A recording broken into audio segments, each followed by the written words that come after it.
नमस्कार। आज के वीडियो में जो हम इससे पहले जो वीडियो बनाया है उसमें अर्थराइट्स जो प्रॉब्लम है या जॉइंट से रिलेटेड जो समस्या है उस पर हमने बात करी थी। उसमें अर्थराइट्स हो गया, ऑस्टियोपोरोसिस हो गया और अन्य जो जॉइंट रिलेटेड समस्याएं थी उन समस्याओं पर हमने चर्चा की। आज के वीडियो में हमारा जो मेन फोकस होगा कि कौन कौन से यौगिक प्रक्रियाएं हैं जिनको हम थेरेपी के रूप में यूज करके जो है अर्थराइट्स, ऑस्टियोपोरोसिस और अन्य जॉइंट से संबंधित जो समस्या हैं उनसे निजात पा सकें। तो इस वीडियो को हम शुरू करते हैं। इसमें पहले मैं एक बार फिर से पुराना जो है उसको रिवाइव करवा देता हूँ कि ऑस्टियोपोरोसिस जो प्रॉब्लम थी, ऑस्टियोपोरोसिस में बेसिकली जो है कैल्शियम और फास्फोरस की कमी हो जाती है और ये एक एज रिलेटेड प्रॉब्लम है जिसमें जो है बेसिकली जो फीमेल वीमेन एजेड जो वीमेन है उनमें ज़्यादातर होता है एस्ट्रोजन हार्मोन्स की कमी के कारण। तो तब इसको प्रॉब्लम समझा नहीं जाता, इसलिए क्योंकि ये एज फैक्टर है, एज के साथ ये समस्या होती है। लेकिन आजकल जो है जो डेली रूटीन है उस रूटीन के कारण जो है हर एज ग्रुप में ये समस्या होने लग गई है ऑस्टियोपोरोसिस। इसलिए जो है ये एक डिसऑर्डर के रूप में इसको देख रहे हैं और इसका इलाज जो है बहुत आवश्यक हो गया है। हर पैथी अपने अपने स्तर से इसका इलाज कर रही है। तो इस तरीके से योग में ऐसी बहुत सी प्रक्रियाएं हैं जिससे जो है लगातार इसके अभ्यास से काफ़ी रिलीफ लोगों को मिल रहा है। तो वो हम बताते हैं। ये जिस तरीके से जो है ऑस्टियोपोरोसिस जो सबसे बड़ी समस्या है नीज में देखा जाता है, घुटनों में इसमें सबसे ज़्यादा प्रॉब्लम होती है। तो इसमें आपको सबसे पहले क्या नहीं करना मैं बता देता हूँ। आपको सीढ़ियाँ नहीं चढ़ना है। जहाँ भी आपकी नी बैंड होती है वो नी बैंड करने वाली जो प्रक्रिया हैं उनको आपको रोकना है। पालती मारकर नहीं बैठना है। जिस तरीके से मैं बैठा हुआ हूँ उस तरीके से भी नहीं बैठना है। ज़्यादा से ज़्यादा कोशिश करनी है कि पैर आपके हमेशा सीधे रहें। बैठने का यूज करें, कुर्सी वगैरह प्रयोग करनी है। अब मैं बताता हूँ कौन कौन सी प्रक्रियाएं करनी है। ये इस तरीके से पहले आप दोनों पैरों को आराम से खोल दीजिएगा। इसके बाद अगर आप नए अभ्यासी हो, नए हो, तो उनके लिए जो है आप नीचे तकिया या किसी भी गुदगुदी चीज को नी के नीचे आप रख दीजिए, आराम से इस तरीके से रख दीजिए। इसके बाद आपको करना क्या है, हल्का सा ये पैर ऊपर उठा देना है।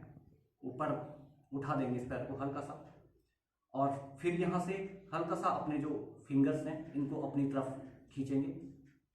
1, ये एक राउंड, इसी तरीके से फिर 2 राउंड। ऐसे ऐसे जो है आप एक पैर में जो है 5 बार अंदर 5 बार बाहर, इस तरीके से इसका एक राउंड आप चलाएंगे। फिर स्लोली इसको जो है पैर नीचे रखेंगे। वैसे जो है आप दूसरे पैर से भी सेम यही चीज करेंगे। चाहे तो आप नीचे कुछ रख दें, चाहे तो बिना रखे भी आप अगर ऐसा कर सकते हैं। तो ये पैर सेम प्रैक्टिस जो है एक एक करके। और ध्यान रहे, योग का विशेष ध्यान आप रखिएगा क्योंकि हमने कहा ये हार्मोनल रिलेटेड समस्या है। तो आपको अपनी ब्रीथिंग पे विशेष ध्यान देना है। जब भी आप लेग राइज कर रहे हैं, जब भी आप पैर ऊपर उठा रहे होंगे तो उस समय आप क्या करेंगे, हमेशा सांस लेंगे और जब आप पैर नीचे छोड़ेंगे तो उस समय सांस छोड़ेंगे। तो इससे क्या होगा कि आपका जो एंडोक्राइन सिस्टम है, एंडोक्राइन सिस्टम भी इसमें जो है रेगुलेट होने लगेगा। 2 तरीके से ये काम करेगा। जब भी हम जो है, अब एक थोड़ा सा जो है इसको देख लीजिए, पैर उठाते समय आप जो है सांस भरेंगे, स्लोली पैर ऊपर उठाए और सांस अंदर भरी। इसमें आपको 2 तरीके से जो है फिजियोलॉजिकल रिएक्शन आपको देखने को मिलेगी। एक क्या होगा कि आप जब यहाँ ये चीज उठा रहे हो तो उस समय यहाँ पर जो एक दबाव आपको महसूस होगा। फिर आप ये अंदर की तरफ खींचोगे, सांस भरोगे, फिर इसको बाहर की तरफ छोड़ोगे, सांस छोड़ोगे। 2 तरीके से काम करेगा। एक तो आपका यहाँ जो दबाव प्रत्यक्ष रूप से पड़ रहा है ये काम करेगा। दूसरा जो आप सांसें ले रहे हो, छोड़ रहे हो, उससे आपका जो एंडोक्राइन सिस्टम है वो रेगुलेट होगा। आपका हार्मोनल सिस्टम जो रेगुलेट होगा, जिसमें हमने कहा था कि एस्ट्रोजन हार्मोन्स और ग्रोथ हार्मोन्स, ये 2-3 हार्मोन्स हैं जो इसके लिए रिस्पॉन्सिबल हैं। तो उनकी जो रेगुलरिटी है वो आपकी सही होने लगेगी। फिर स्लोली सांस छोड़ते हुए आप नीचे आओगे और फिर एकदम रिलैक्स हो जाओगे। कुछ टाइम के लिए अपना रिलैक्स हो जाओगे। तो ये प्रैक्टिस आपको जो है लगातार करनी है। ऐसा नहीं है कि 2 दिन कर लिया, 3 दिन कर लिया, कोई असर हुआ नहीं आपको।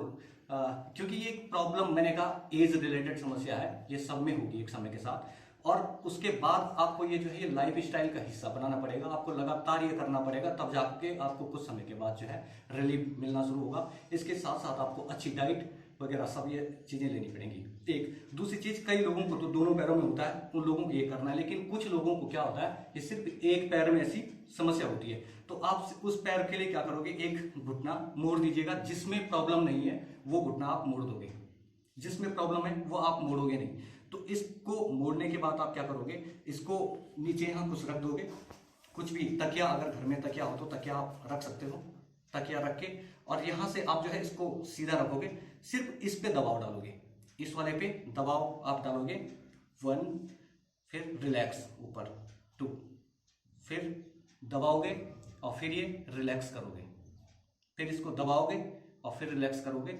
ऐसे से आप 10 राउंड जिस पैर में प्रॉब्लम है उस पैर में ऐसा करोगे। 2 चीजें ये हो गई हैं। इसके बाद कुछ लोगों में हमने पिछली वीडियो में बताया था कि जो जॉइंट की समस्या सिर्फ नी से रिलेटेड नहीं है, बल्कि कई बार जो है अर्थराइट्स की कुछ समस्या जो कि बेसिकली मेल यंग मेल में जो देखी जा रही है वो बैक पेन से रिलेटेड है। उनकी स्पाइनल जो कार्टिलेज हैं उनमें जो है एक सिंड्रोम के कारण, एक ऑटो सिंड्रोम के कारण जो है वो कई बार उनमें पेन होना शुरू हो जाता है। आपने देखा होगा लंबे समय से जो है आराम करने के बाद जब उठते हैं तो सुबह कम से कम आधे घंटे की अकड़न पीठ में होती है, और जैसे ही आप जो है रेगुलर वर्किंग में आते हैं तो उसके बाद आप क्या हो जाते हो, एकदम फ्री हो जाते हो, दर्द गायब हो जाता है। तो वो भी एक अर्थराइटिस का ही टाइप है जो मेल की कमर में ज़्यादातर होता है, लंबर साइड में। तो उसके लिए जो है एक वीडियो है, आप इसको देख लीजिए। इस तरीके से आप घुटने रखेंगे, ऊपर का पोर्शन आप सीधा रखेंगे, सांस छोड़ते हुए पैरों को उस तरफ ले जाएंगे, स्लोली सांस छोड़ते हुए ये वाला पोर्शन आप सीधा रखेंगे, सांस छोड़ते हुए इधर, सांस भरते हुए बीच में, सांस भरते हुए बीच में, फिर सांस छोड़ते हुए इधर पूरा रिलैक्स, एंड फिर सांस भरते हुए बीच में। इस तरीके से आप जो है आराम से ये प्रक्रिया करोगे और फिर ये कम से कम 10-10 राउंड इनको रेगुलर आप करिएगा। इसके बाद पैर सीधे and relax.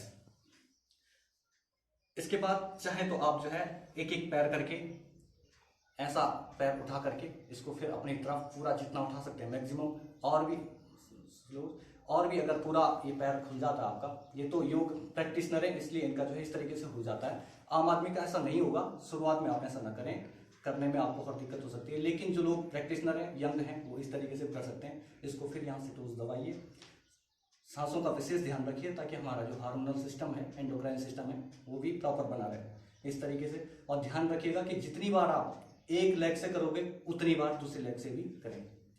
And release, slowly release, and next इस तरीके से down up down up and release.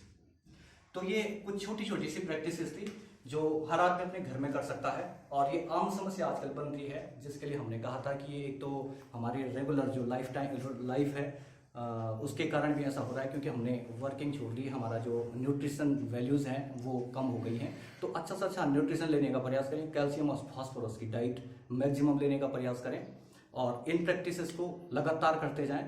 2 महीने या 1 महीने में आप अगर बोलें कि नहीं हुआ है तो उसमें आपको नहीं हो पाएगा, आपको ये लाइफ का एक हिस्सा बनाना पड़ेगा, तब जाके इसमें कुछ ना कुछ आपको फायदा मिलेगा। और अगली वीडियो किसी नए डिजीज पे बात करेंगे। Thank you.